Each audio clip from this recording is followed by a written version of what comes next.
Watch top 7 strangest coincidences of history here. The death letter.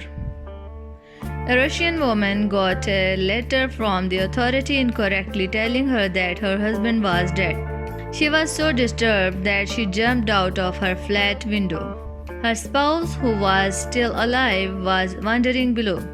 The woman landed on her spouse, murdering him but saving her own life. Richard Parker.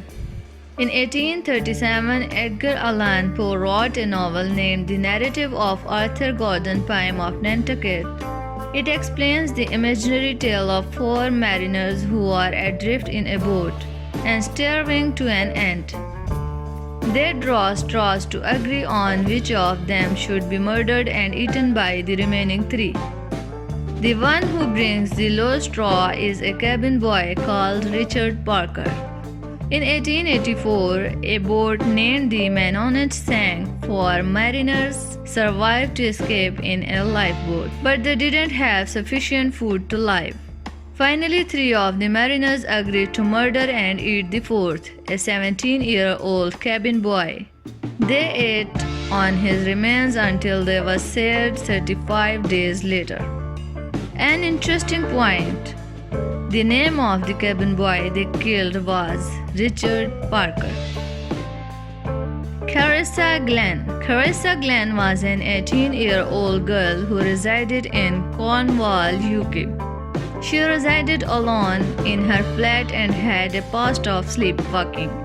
She also had a past of acting up the aspects she wished about. Cassandra became scared when she heard stories that a woman who resided in the flat before her had hanged herself and committed suicide. The girl became confident that the flat was disturbed by the spirit of this woman. She even called her home to say them that she had felt a mysterious presence. One morning, Cassandra didn't appear for work, so her colleagues went to her flat to check on her. When she didn't reply, they crashed down the entrance and discovered her hanging from the rafters. The authority explained that during the night she had committed in her sleep.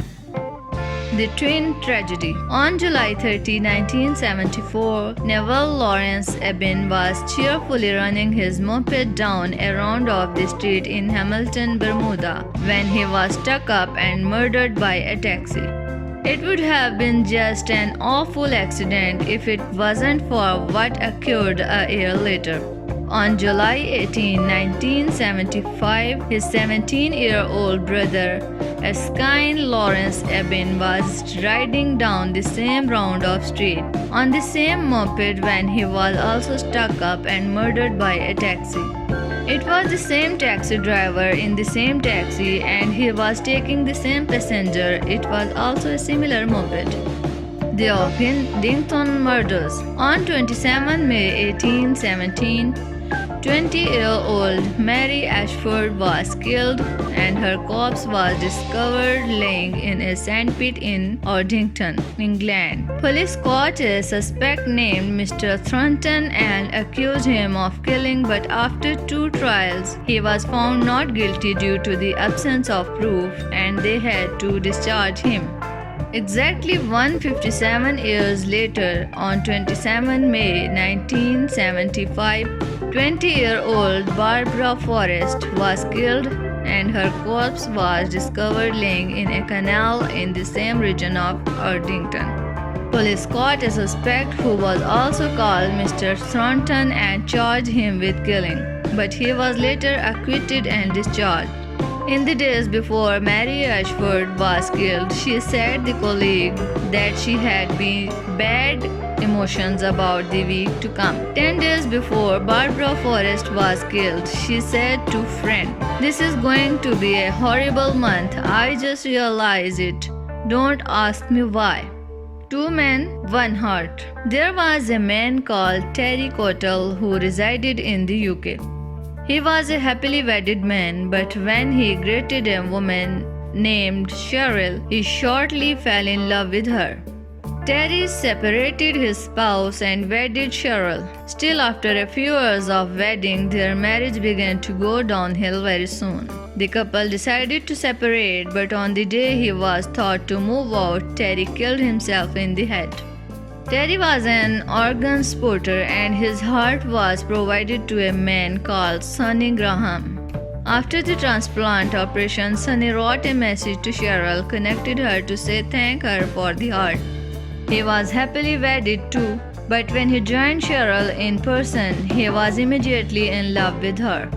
Sonny separated his wife and wedded Cheryl. The two finally married, but after a few years of wedding, their relationship began to go downhill very soon. Sonny ended up shooting himself in the skull simply like Terry. King Umberto I. On July 29, 1900, King Umberto I of Italy toured the town of Monza to conduct a ceremony. He went to a fresh diner and saw that the owner of the hotel looked like him. The two started chatting and it turned out that there were more resemblances. They both came into the world on the exact day, March 14, 1844, in the exact city of Turin. Both of them got wedded on the exact day to women with the exact first name Margherita. The man had begun the restaurant on the day that Umberto I was capped King of Italy. The second day, the restaurant proprietor was accidentally murdered when his pistol went off as he was cleaning it. When Umberto I heard the message, he agreed to go to the man's funeral. Within a few hours, a killer burst through the crowds and killed the king. Chris Benoit. In June 2007, some unidentified man on the internet was messing around with the Wikipedia page of Canadian experienced wrestler Chris Benoit.